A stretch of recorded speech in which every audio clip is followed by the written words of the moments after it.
Hello बच्चों। आप सभी का स्वागत है हमारे यूट्यूब चैनल पढ़ाई और दिशा में।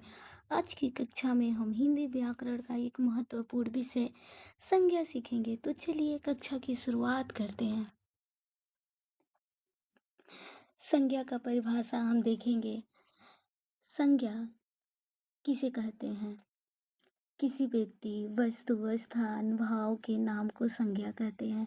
मूल संख्या होती है तीन: व्यक्तिवाचक संज्ञा, जातिवाचक संज्ञा और भाववाचक संज्ञा।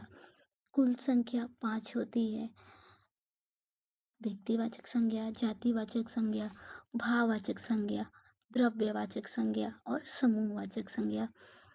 संज्ञा का शब्द निर्माण सम प्लस ज्ञा। सम मतलब होता है सम्यक ज्ञान, मतलब संपूर्ण जानकारी होता है।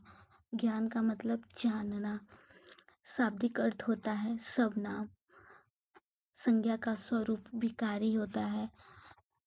प्रभाव लिंग, वचन, कारक पर पड़ता है और इसका प्रभाव बस एक काल पर नहीं पड़ता है। चलिए तो हम इसका विस्तार से देखेंगे। संज्ञा का परिचय और अर्थ। शब्द निर्माण, व्युत्पत्ति।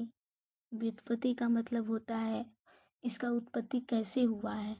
यह शब्द सम प्लस ज्ञा के योग से बना है। सम मतलब सम्यक पूर्ण जानकारी होता है। ज्ञा का मतलब ज्ञान कराने वाला। शाब्दिक अर्थ, संज्ञा का शाब्दिक अर्थ है सब नाम, यानी सबका नाम। इस संसार में जिसकी भी पहचान है उसका कोई ना कोई नाम है और वही नाम संज्ञा है।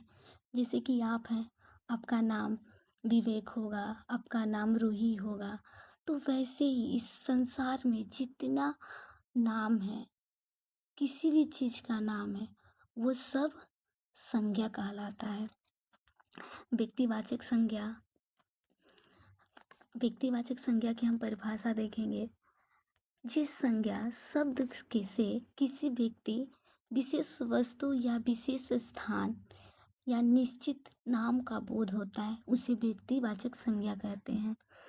जैसे हम उदाहरण देखेंगे, नदियों के नाम। नदियों के नाम में हो गया गंगा, यमुना, सरस्वती, कावेरी। व्यक्तियों के नाम सरिता, राम, मोहन, गंगा आदि। स्थानों के नाम दिल्ली, बनारस, पटना आदि। पहाड़ों के नाम जैसे हो गया हिमालय, अरावली, विंध्याचल। ऐसे बहुत सारे पहाड़ों के नाम संज्ञा कहलाता है। ऐसे बहुत सारे व्यक्तियों के नाम संज्ञा कहलाता है। चलिए तो हम आगे देखते हैं। परीक्षा के लिए एक विशेष नोट। व्यक्तिवाचक संज्ञा हमेशा एक वचन होती है और यह दृश्य मूर्त होती है, यानी इसे देख और छू सकते हैं। इसका बहुवचन नहीं बनाया जा सकता। जैसे कि रूही हो गई, तो रूही का बहुवचन नहीं बनाया जा सकता। जैसे हिमालय हो गया, हिमालय क्या है, एक ही है। हिमालय जैसा कोई दूसरा नहीं है कि हम उसको बहुवचन बनाए।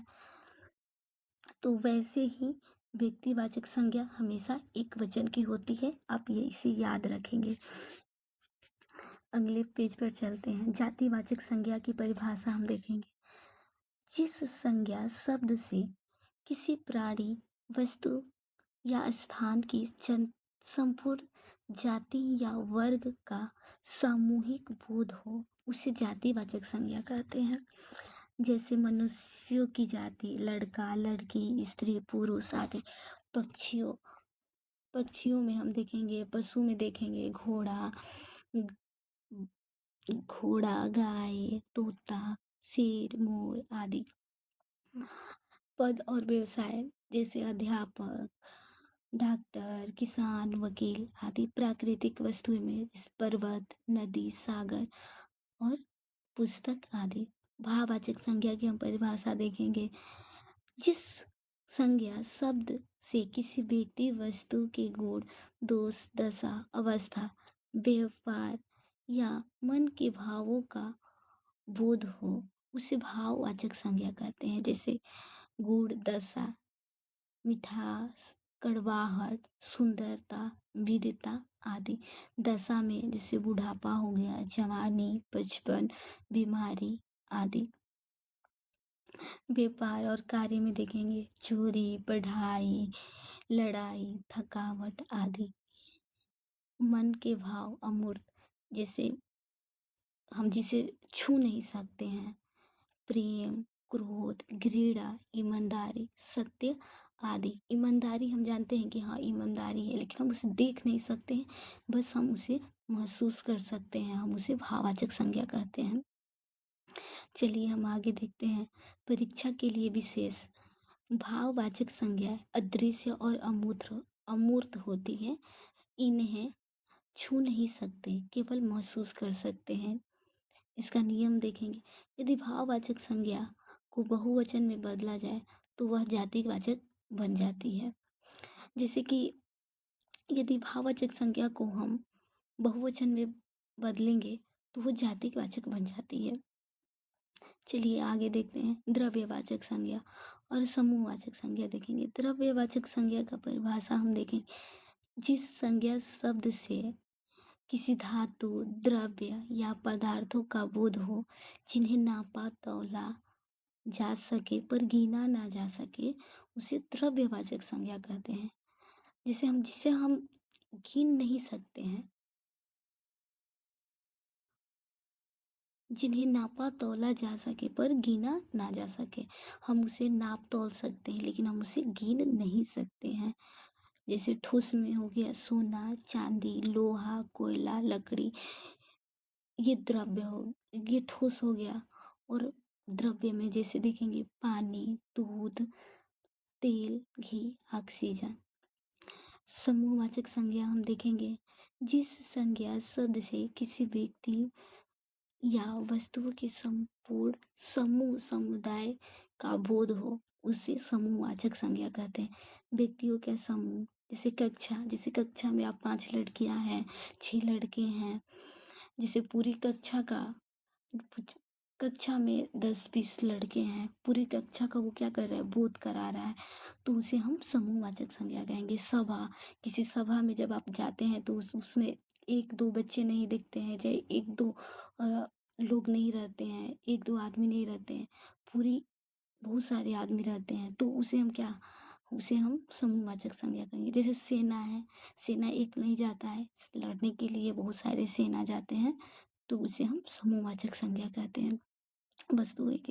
वस्तुओं का समूह, जैसे गुच्छा, चाबियों का गुच्छा, ढेर, अनाज का गुच्छा, जैसे अंगूर का गुच्छा हो गया, उसे हम समूहवाचक संज्ञा कहते हैं।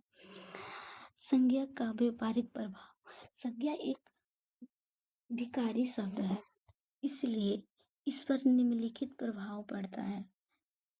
जैसे लिंग पर प्रभाव पड़ता है, लिंग बदलने से रूप बदलता है। जैसे लड़का हो गया तो अगर लिंग बदलेंगे तो रूप भी बदलेगा। लड़की है, लड़का का लड़की। वचन बदलेंगे तो संख्या बदलने से रूप बदलता है। जैसे लड़का, लड़के। विभक्ति चिन्ह, कारक में हम देखेंगे विभक्ति चिन्ह से रूप बदलता है। जैसे लड़का, लड़के ने।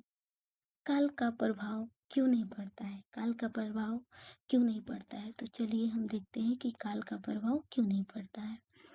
काल का संबंध सिर्फ क्रिया से होता है। समय बदलने पर क्रिया बदलती है, संज्ञा कभी नहीं बदलता है। जैसे राम है तो राम ही रहेगा। अब जब काल का प्रभाव पड़ेगा तो केवल क्रिया बदलती है, संज्ञा पर कुछ भी प्रभाव नहीं पड़ता है। तो चलिए हम आगे देखते हैं, उदाहरण से देखेंगे। राम स्कूल गया था, ये भूतकाल हो गया। राम स्कूल जा रहा है, राम स्कूल जाएगा भविष्य काल में। निष्कर्ष हम देखेंगे कि तीनों वाक्य में काल बदलने पर क्रिया बदलनी, लेकिन संज्ञा शब्द राम और स्कूल बिल्कुल वैसे ही रहे, इसलिए काल का संज्ञा पर कोई प्रभाव नहीं पड़ता। जैसे गया था, जा रहा है, जाएगा, ये हुआ, तो इस पर काल का प्रभाव नहीं पड़ता है, संज्ञा पर काल का प्रभाव नहीं पड़ता है। अगर आपको वीडियो पसंद आई हो तो चैनल को सब्सक्राइब करें। धन्यवाद।